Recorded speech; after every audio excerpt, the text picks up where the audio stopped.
Bonsoir à tous. Les ministres gouverneurs qui dirigeront les 12 nouveaux districts autonomes sont désormais connus. Plusieurs anciens ministres ont été nommés. On fera le point dans ce journal. Patrick Hachi était chez le président du COSIM ce vendredi. Ils ont échangé sur plusieurs sujets d'intérêt public, à l'occasion pour le chef du gouvernement de solliciter aussi des prières pour la réussite de sa mission. Et enfin, elle serait la 3e plus grosse pierre au monde. Le Botswana annonce la découverte d'un diamant exceptionnel. Son nombre de carats fait tourner la tête, 1098 pour être exact. Le président Alassane Ouattara a procédé ce vendredi à la nomination de ministres-gouverneurs qui dirigeront les 12 nouveaux districts autonomes de la Côte d'Ivoire. Qui sont-ils? Quelles sont leurs principales missions? Éléments de réponse dans ce récit de Pierre Dipomela. Comme annoncé au dernier Conseil des ministres qui a acté la création des 12 nouveaux districts autonomes, la liste des ministres-gouverneurs nommés à la tête de ces districts autonomes est maintenant connue. Le président de la République, son Excellence M. Alassane Ouattara, a procédé ce vendredi 18 juin 2021 à la signature d'un décret de nomination des ministres-gouverneurs des districts autonomes. Ainsi sont nommés ministre-gouverneur du district autonome du Bas-Sassandra, M. Philippe Légré. Ministre-gouverneur du district autonome de la Comoé, M. Pascal Abina Kwaku. Ministre-gouverneur du district autonome du Denguélé, M. Gaoussou Touré. Ministre-gouverneur du district autonome du Godibois, M. Louis-André Dakori Tablé. Ministre-gouverneur du district autonome des Lacs, Madame Raymond Goudou Kofi. Ministre-gouverneur du district autonome des Lagunes, Monsieur Vincent Loès. Ministre-gouverneur du district autonome des Montagnes, Monsieur Albert Flindé. Ministre-gouverneur du district autonome du Sassandra Maraoué, Monsieur Mathieu Babo Daré. Ministre-gouverneur du district autonome des Savanes, Monsieur Issa Koulibaly. Ministre-gouverneur du district autonome de la vallée du Bandama, Monsieur Jean-Claude Kwasi. Ministre-gouverneur du district autonome du Woruba, Monsieur Moussa Dosso. Ministre-gouverneur du district autonome du Zanzan, Monsieur Souleymane Touré. Ministre-gouverneur du district autonome d'Abidjan, Monsieur Robert Mambé Begré. Ministre-gouverneur du district autonome de Yamoussoukro, Monsieur Augustin Abdoulaye Thiam Oufoué. La Côte d'Ivoire compte désormais 14 districts autonomes. Les ministres-gouverneurs devront veiller à la mise en œuvre de la politique de décentralisation et du développement local. 2 tiers du personnel d'un district autonome seront composés de fonctionnaires, avait indiqué le président Ouattara. Après sa rencontre avec le clergé catholique, il y a quelques semaines, le chef du gouvernement, Patrick Hachi, était chez le président du COSIM ce vendredi. Les 2 hommes ont échangé sur plusieurs sujets d'intérêt public. Salif Yalekwe, Kimon Eric. Abidjan Cocody Abata, domicile de l'imam Ousmane Diakité, président du Conseil supérieur des imams des mosquées et des affaires islamiques, COSIM. Un hôte de marque chez le guide de la communauté musulmane, fraîchement investi, le chef du gouvernement, Patrick Hachi. Je lui ai renouvelé mes condoléances pour le cheikh Boakari Fofana, le cheikh Mamadou Traoré. Ensemble, nous avons essayé de faire un tour d'horizon de la situation du pays, de son apaisement. Et également, je lui ai dit toutes mes félicitations pour avoir été choisi. Le connaissant déjà auparavant, j'ai été rassuré parce que ses qualités humaines, sa sagesse, son calme, sa discrétion, son ouverture d'esprit m'ont rassuré sur le fait que nous étions le pays, mais également la communauté musulmane en de bonnes mains. Une visite qui s'inscrit dans le cadre de ces prises de contact avec des institutions du pays, des leaders religieux. Toute la communauté des imams en Côte d'Ivoire et toute la communauté musulmane sont très honorés par cette visite, surtout par l'humilité de M. le Premier ministre qui s'est déplacé jusqu'à notre domicile modeste. Et nous lui avons dit que nous sommes prêts à l'accompagner et accompagner son gouvernement par nos prières, surtout par nos prières. La raison d'être des religieux, c'est de prier. Aussi, à l'occasion de donner quelques conseils.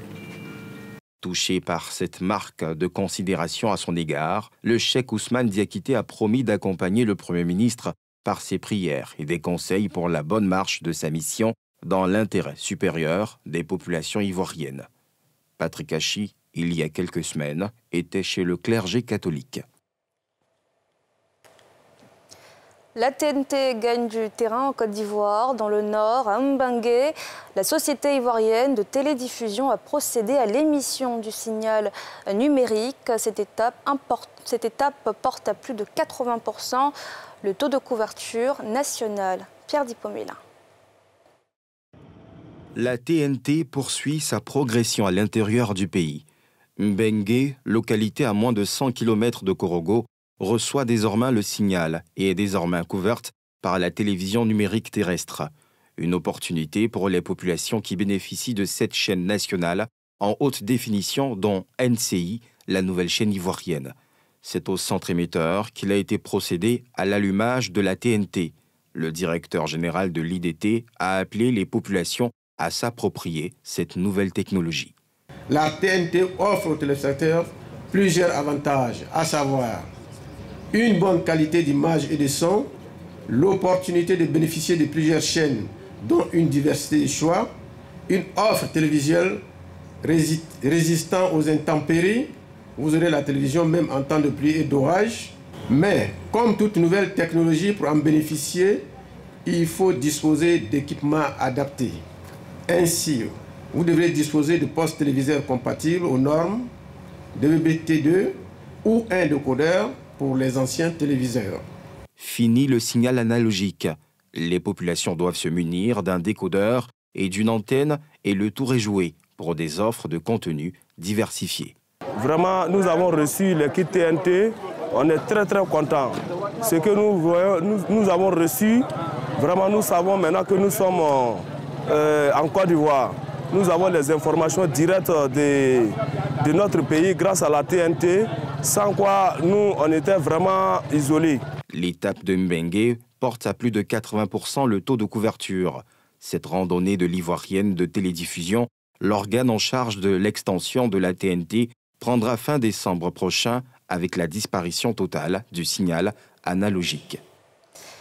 Faire connaître au grand public la filière de l'hygiène et de l'assainissement, c'est l'ambition d'ingénieurs et de techniciens du secteur. Et pour y arriver, ils viennent de créer une association pour mettre en lumière davantage cette filière jeune de 24 ans. Nadjaïja Kimouerik. Indispensable pour la santé et la vie, l'hygiène et l'assainissement font partie des disciplines enseignées à l'Institut national de formation des agents de santé. La filière, pourtant, reste peu connue du grand public, d'où la création de l'Association des ingénieurs et techniciens de l'hygiène et de l'assainissement de Côte d'Ivoire. Elle répond à un besoin de vulgarisation de cette filière utile à tous égards, afin de sensibiliser davantage la population sur l'importance d'une bonne hygiène. L'hygiène, c'est la santé. Il y a un dicton qui dit « mieux vaut prévenir que de guérir ». Et nous sommes là pour prévenir. Il faudrait que la population s'engage aussi dans ce domaine de l'hygiène-là. Mais nous n'allons pas nous arrêter là, nous irons sur le terrain. Nous allons aller plus loin, toucher les ménages, apporter la sensibilisation dans nos maisons. En dehors des services de santé, les diplômés en hygiène et assainissement peuvent s'insérer dans des domaines d'activités diverses et variés. À ce jour, ils sont plus de 500 à exercer sur l'ensemble du territoire national. Les formations des 23e, 24e et 25e promotions d'apprenants se poursuivent cette année à l'INFAS. Élimination des stocks de produits chimiques dans le milieu scolaire, une nouvelle mission que s'est assignée le ministère de l'Environnement et du Développement durable. 3 écoles de la capitale Abidjan ont bénéficié de ce projet ce vendredi. Les précisions de Brice Niawa et Aruna Zeba. Les produits chimiques utilisés dans le cadre de la formation des élèves deviennent un problème aussi bien pour les établissements scolaires que pour l'environnement, lorsque ceux-ci deviennent obsolètes. Ces laboratoires avaient des produits toxiques qui émanaient des gaz et qui n'étaient pas bons pour la santé des occupants de l'établissement. Ça joue aussi sur la santé des occupants. Nous avions 2 classes ici que nous avons dû supprimer parce que les élèves étaient juste à côté. Et nous avons la salle des profs qui est là aussi et les profs se plaignaient. D'aucuns diraient qu'ils ont eu des problèmes de santé. Un problème sanitaire auquel le ministère de l'Environnement entend apporter une solution à travers la mise en place du projet dénommé « Éliminons les déchets dangereux dans nos écoles ». On a tous fait les lycées, on a tous fait les écoles et on a fait des manipulations aussi de produits chimiques à travers les salles de TP. Et aujourd'hui, le constat, c'est que ces produits-là sont devenus obsolètes et ces produits sont des sources de contamination, de dégradation de la santé des apprenants et des encadreurs qui dégradent non seulement notre santé, mais la santé environnementale. Il faut enlever et puis remplacer parce qu'on continue d'apprendre dans les salles de TP. Il y a notamment l'acide chlorhydrique, la soude, du permanganate, du sodium et bien d'autres. Un produit chimique est avant tout dangereux. Et lorsqu'on le jette dans l'environnement, il contribue à modifier la constitution naturelle de l'environnement, qui est une forme de pollution. Voilà pourquoi le SIAPOL a un droit de regard dessus, afin qu'on puisse gérer ces déchets jusqu'à leur élimination écologique. Il va sans dire que ces laboratoires doivent être réutilisés. Donc il va s'agir pour nous, une structure que nous allons contacter, procéder à la décontamination de ces salles-là, afin que ces salles puissent être réutilisées, encore une fois, par l'école. Suivant son cours au lycée classique et au collège moderne de Cocody, puis au collège moderne du Plateau, le projet rassure les chefs d'école. Oui, ces produits nous ont toujours inquiétés. Nous avons mené des démarches auprès de notre hiérarchie pour que nous en soyons débarrassés. Et vraiment, nous sommes soulagés que cela soit une réalité aujourd'hui. Cela est une très bonne initiative parce qu'avant, nous, élèves, n'avions pas accès à cette salle à cause des produits chimiques dangereux pour la santé. Mais maintenant, avec cette action menée à bien, nous pouvons accéder à cette salle et aux environs. Plus de 9000 kg de déchets chimiques ont été identifiés dans les écoles. 7 écoles sur 18 recensées ont déjà bénéficié du projet « Éliminons les déchets dangereux dans nos écoles ». Le ministère de l'Environnement et du Développement durable invite les responsables d'établissements à se faire enregistrer par ces services. Un événement qui vise à promouvoir la culture africaine par l'art de la parole s'est déroulé à Abidjan, Nadjaïdja et Kimou Eric y était. Regardez.